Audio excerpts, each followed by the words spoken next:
रसूलों के एमाल पहला बाब। एताओफेलुस। मैं पहली किताब में वो सब बातें बयान कर चुका हूँ जो यीशु करता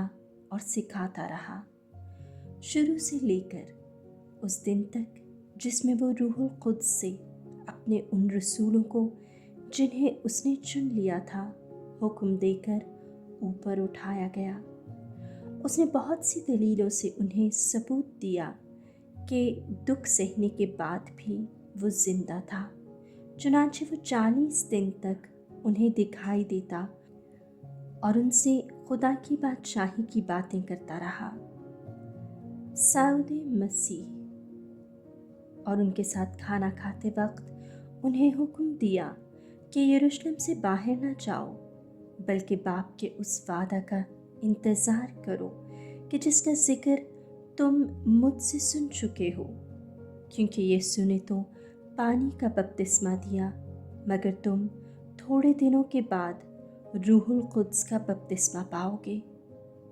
तब उन्होंने जो जमा हुए थे उससे पूछा कि खुदावंद, क्या तू इसी वक्त इस्राएल की बादशाही फिर बहाल किया चाहता है? उसने उनसे कहा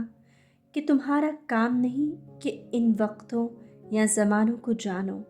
जिन्हें बाप ने अपने ही इख्तियार से मुकर्रर किया है, लेकिन जब रूहुल कुद्स तुम पर नाजिल होगा तो तुम वक्त पाओगे और यरूशलेम और सारे यहूदिया और सामरिया में,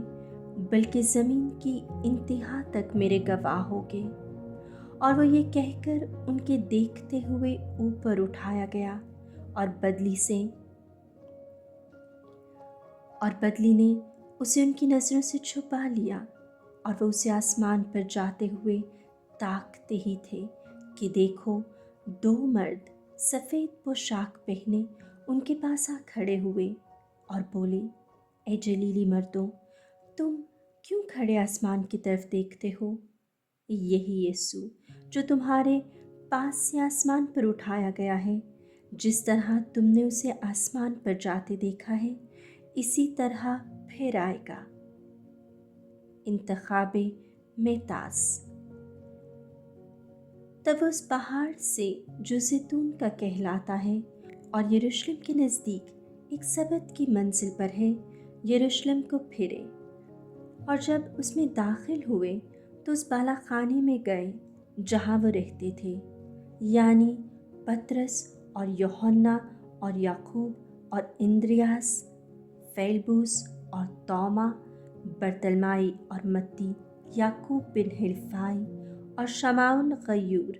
और याकूब का भाई यहूदा। ये सब के सब चंद औरतों और यीशु की माँ मरियम और उसके भाइयों के साथ एक दिल होकर दुआ में मशगूल रहे। और उन्हीं दिनों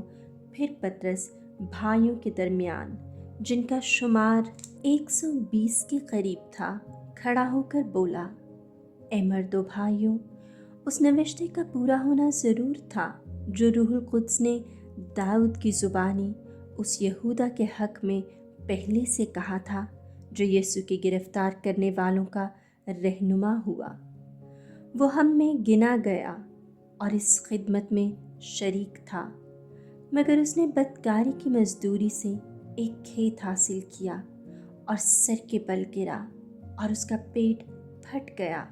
और उसकी तमाम अंतड़ियाँ निकल पड़ी, और ये यरूशलेम के सब रहने वालों को मालूम हुआ, यहाँ तक कि उस खेत का नाम उनकी ज़ुबान में